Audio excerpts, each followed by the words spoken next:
কালদম আৰু নমস্কাৰ। জিকিব না নাই বিজেপি? জিকিব?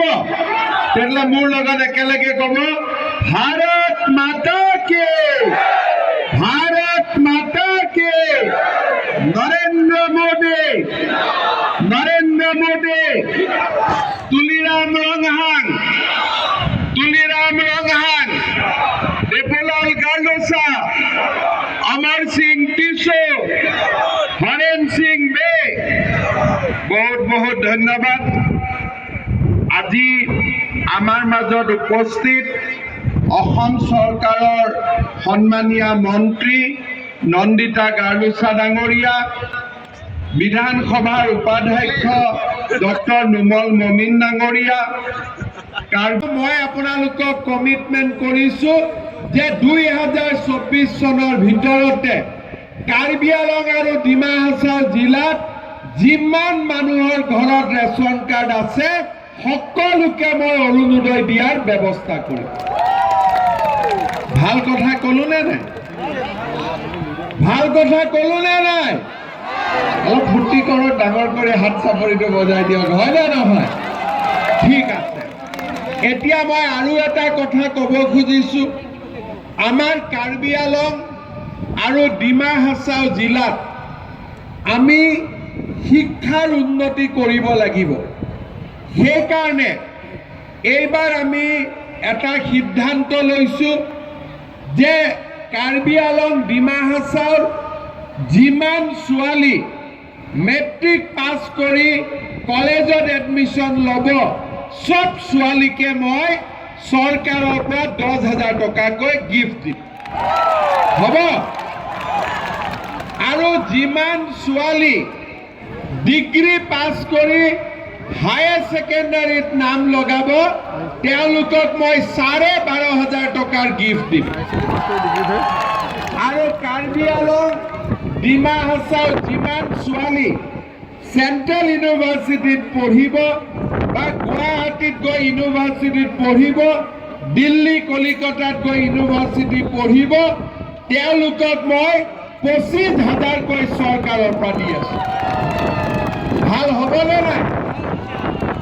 আৰু এই বছৰতে আমি ডিফুত আমাৰ ষ্টেট ইউনিভাৰ্চিটি, একটা নতুন ইউনিভাৰ্চিটি বনোৱাৰ কামো আমি আৰম্ভ কৰিম উইদিন 2024। ইয়াৰ পিছত মই আৰু এটা কথা ক'ব খুজিছো, ৰেচন কাৰ্ড হৈ গ'ল, ৰেচন কাৰ্ড হ'লে আমি এটা কাৰ্ড পাওঁ আয়ুষ্মান ভাৰত। সেই কাৰ্ডটো পালে আমি 5 লাখ টকাৰ বিনামূলীয়া ট্ৰিটমেণ্ট কৰাৰ সুবিধা পাওঁ। ৰেচন কাৰ্ড পালে আমি উজ্জ্বলা গেছ পাওঁ, চিলিণ্ডাৰত 300 টকা দাম কম লাগে। এতিয়া ৰেচন কাৰ্ড পালে অৰুণোদয়ো পাব 1250 টকা। কিন্তু এইবাৰ মই আৰু এটা কথা ভাবিছো যে আমাৰ ৰেচন কাৰ্ড পৰিয়ালত যি মুৰব্বী মানুহ থাকে, সেই মুৰব্বী মানুহৰ যদি কিবা কাৰণত মৃত্যু হয়, এক্সিডেণ্ট হয়, পৰিয়ালটোৰ বহুত দুখ আৰু কষ্ট হয়।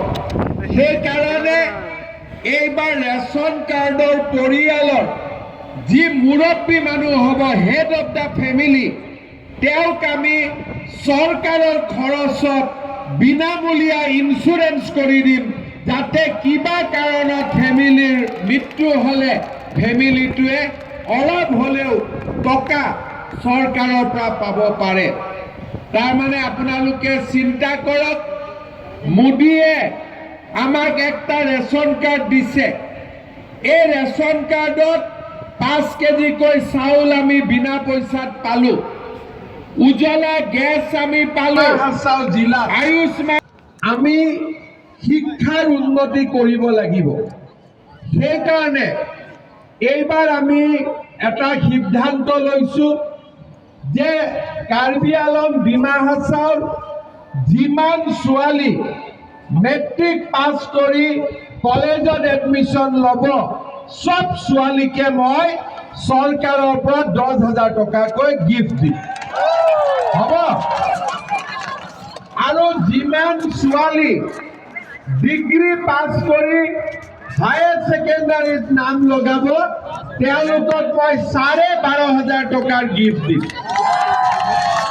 আৰু কাৰ্বি আংলং ডিমা হাছাওৰ যিমান ছোৱালী চেণ্ট্ৰেল ইউনিভাৰ্চিটিত পঢ়ি এতিয়া ৰেচন কাৰ্ড পালে অৰুণোদয়ো পাব 12,500 টকা কিন্তু এইবাৰ মই আৰু এটা কথা ভাবিছো যে আমাৰ ৰেচন কাৰ্ড পৰিয়ালত যি মুৰব্বী মানুহ থাকে সেই মুৰব্বী মানুহৰ যদি কিবা কাৰণত মৃত্যু হয় এক্সিডেণ্ট হয় পৰিয়ালটোৰ বহুত দুখ আৰু কষ্ট হয় সেইকাৰণে এইবাৰ ৰেচন কাৰ্ডৰ পৰিয়ালৰ যি মুৰব্বী মানুহ হ'ব হেড অফ দ্য ফেমিলি তেওঁক আমি চৰকাৰৰ খৰচত বিনামূলীয়া ইন্সুৰেন্স কৰি দিম যাতে কিবা কাৰণত ফেমিলিৰ মৃত্যু হলে ফেমিলিটোৱে অলপ হলেও টকা চৰকাৰৰ পৰা পাব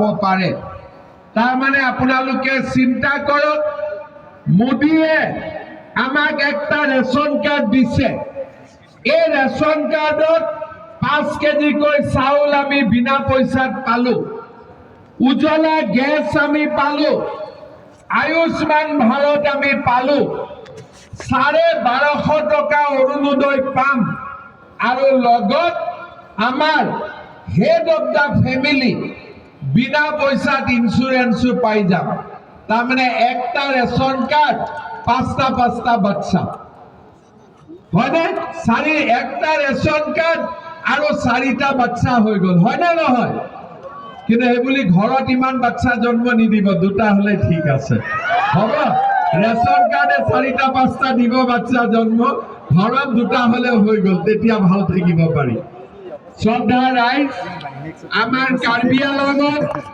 বহুত বিলাক ৰাস্তা যোৱা 2 বছৰত আমি চেংচন কৰিছো লাহে লাহে কাম কাজ আৰম্ভ হ'ব ডিফুত বহুত নতুন নতুন কাম আৰম্ভ হৈছে হাফলঙত ডিমা হাছাওত নতুন নতুন কাম আৰম্ভ হৈছে সিদিনাখন মই হিচাপ কৰিছো যে 2টা কাউন্সিল লগাই অসম চৰকাৰৰ পৰা বৰ্তমান 20,000 কোটি টকাৰ কাম এই 2টা কাউন্সিলত চেংচন হৈছে বা কাম চলি কাঠাৰ চাহেব ইলেকশ্যন উঠিব দিল্লীতো চৰকাৰ নাই দিছপুৰতো চৰকাৰ নাই ডিফুতো চৰকাৰ নাই তেওঁ ভোট দিলে তো গৰুৰ পৰাতো গাখীৰে নোলাব হয় না নহয় কাৰণ তেওঁতো চৰকাৰ ক'তো নাই দিল্লীতো নাই দিছপুৰতো নাই ডিফুতো নাই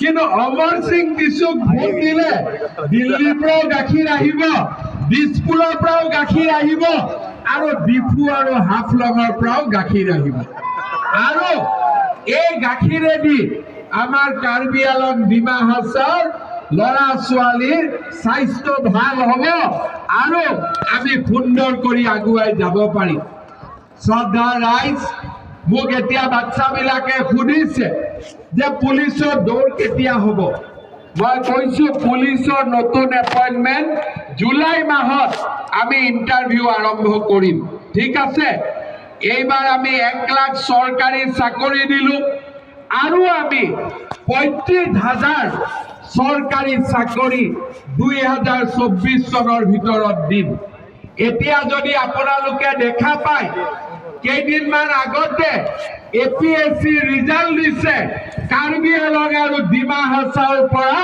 সবচে বেছি লৰা মেজিষ্ট্ৰেট আৰু ডিএসপিত চাকৰি পাইছে আগত কেতিয়াও ইমান চাকৰি পোৱা নাছিল পুলিচৰ সাব ইন্সপেক্টৰ হৈছে আগত কেতিয়াও ইমান চাকৰি পোৱা নাছিল প্ৰমোদ বড়ো ডাঙৰীয়াই কৈছে যে যেতিয়াৰ পৰা আমাৰ কাৰ্বি আংলং আৰু ডিমা হাছাও বিজেপিৰ চৰকাৰ হল দিল্লীত নৰেন্দ্ৰ মোদীৰ চৰকাৰ হল আৰু দিছপুৰত বিজেপিৰ চৰকাৰ হল কাৰ্বি আংলঙত কাৰ্বি সকলো শান্তিত আছে, ডিমাচাও শান্তিত আছে, মোৰ গোৰ্খা ভাই সকলো শান্তিত আছে, অসমীয়া ভাষী লোকসকলো শান্তিত আছে, বঙালী ভাষী লোকসকলো শান্তিত আছে, আদিবাসী লোকসকলো শান্তিত আছে, হিন্দী ভাষী লোকসকলো শান্তিত আছে, কুকি ভাইসকলো শান্তিত আছে, আজি মান্তাই ভাই বন্দীসকলো শান্তিত আছে। আজি সকলো লোক কাৰ্বি আলং আৰু ডিমা হাছাও শান্তিত আছে, কাৰো কতো অসুবিধা হোৱা নাই, সুন্দৰ কৰি চলি আছে। আজি আপোনালোকে মিটিঙত চাওক, এই মিটিঙত কাৰ্বি মানুহো আছে, ডিমাচা ভাই ভনীটিও আছে, বঙালী লোকো আছে, অসমীয়া ভাষীও আছে, হিন্দী ভাষীও আছে, আদিবাসীও আছে, গোৰ্খাও আছে, মান্তাইও আছে, কুকি লোকো আছে, কিন্তু কতো কোনো কাজিয়া পেচাল নাই, সকলো মানুহ মিলা পিছাত আজি ইয়াত বাস কৰিছে। কাৰ্বি আলং ধুনীয়াকৈ আমাৰ কেঞ্চাৰ হস্পিটালো কমপ্লিট হৈ যাব। কেঞ্চাৰ ট্ৰিটমেণ্টৰ কাৰণে আমি আৰু গুৱাহাটীত যাব নালাগে, আমি ডিফুতে বহি ট্ৰিটমেণ্ট পাব পাৰি।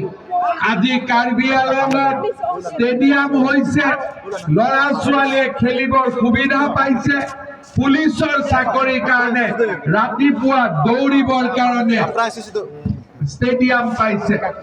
আজি আমাৰ বোকাজানে হওক, বৈঠালাংচুৱে হওক, ডিফুৱে হওক, হাওড়াঘাটে হওক, আমাৰ হাফলং হওক, আজি চবতে সুন্দৰ কৰি উন্নয়ন আৰু প্ৰগতিৰ কাম আৰম্ভ হৈছে, সুন্দৰ কৰি কাম চলি আছে।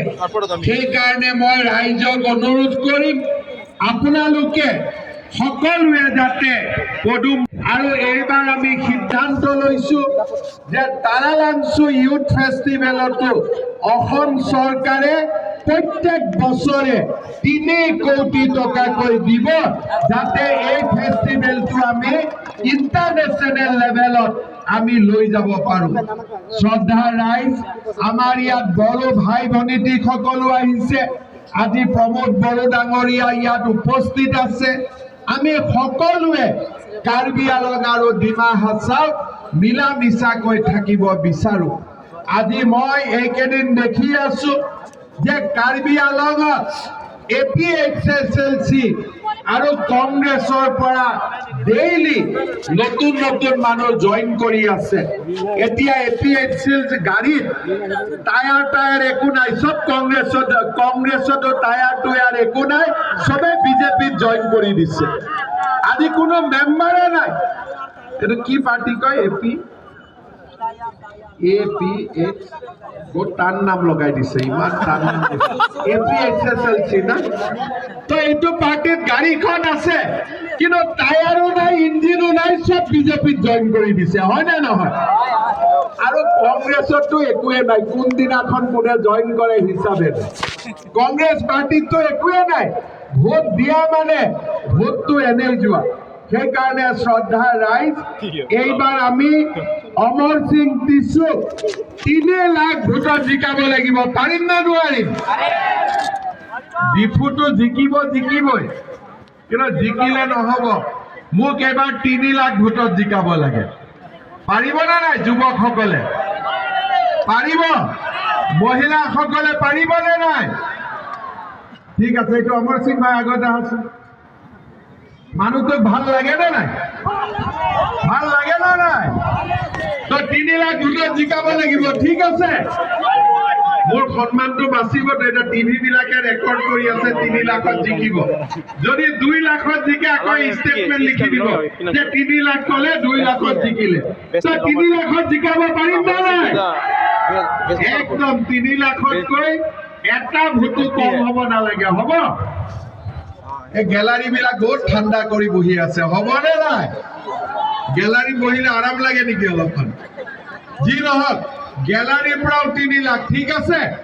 আৰু মই আজি অসমৰ ৰাইজকে মই জনাইছো যে কাৰ্বি আলং আৰু ডিমা হাছাওৰ মানুহে নৰেন্দ্ৰ মোদী ডাঙৰীয়াক বহুত ভাল পায়, আৰু সেই কাৰণে এক ডিফু সমষ্টি অসমৰ ভিতৰতে 1 নম্বৰ ভোটত জিকাব এই কথা মই নৰেন্দ্ৰ মোদী ডাঙৰীয়াক কম আৰু আপোনালোকে সকলোৱে মোৰ সন্মানটো ৰক্ষা কৰিব ঠিক আছে সকলোকে মই পুনৰবাৰ ধন্যবাদ জনালো ইলেকশ্যনৰ সময়ত মই বোকাজান ডিফু হাওড়াঘাট বৈঠালাংচু হাফলঙত মিটিঙত আহিম তেতিয়া আপোনালোকৰ যি সমস্যা আছে মই এটা এটাকৈ কাগজত লৈ আপোনালোকক মই কৈ যাম আগতেও মই যি কৈছিলো হৈ আছে আৰু হৈ থাকিব আৰু ভৱিষ্যতেও আমাৰ কাৰ্বি আলং আৰু ডিমা হাছাও উন্নয়নৰ পথত গৈ থাকিব পুনৰ এবাৰ মই আপোনালোক সকলোকে কাৰ্ডম জনাইছো আজি খুব ভাল দিন অমৰ সিং টিছু নমিনেশ্যন দিব আপোনালোকে সকলোৱে তেওঁক সাপোৰ্ট কৰিব আৰু ইমান দিন ডিফুত আমাৰ হৰেন সিং বে এমপি আছিলে তেওঁ এবাৰ জাগাটো টিছুক এৰি দিছে সেইকাৰণে সকলোকে মই হৰেন সিং বেৰ কাৰণেও এটা হাত চাপৰি বজাবৰ কাৰণে অনুৰোধ কৰিছো ঠিক আছে হৰেন সিং বা আগত আহি যোৱা দুইটা ডাঙৰ ভাই সৰু ভাই খালপতি ঠিক আছে দুইজনে ভাল কৰি আমাৰ কাৰণে কাম কৰিব আৰু সকলোকে আপোনালোকে আশীৰ্বাদ দিব ঠিক আছে সকলোৱে সব দুই ভাই ককাই মিলি কাম কৰিব লগত আমাৰ তুলিৰাম ভাই আগে आइए देबूलाल गार्लोसा भी आगे आइए तो सार हो गया एक साथ बोलना ना चारिटा ডিমা হাছাও কাৰ্বি আলং লগ লাগি কাৰ্বি আলং আৰু ডিমা হাছাও অসমৰ ভিতৰতে এক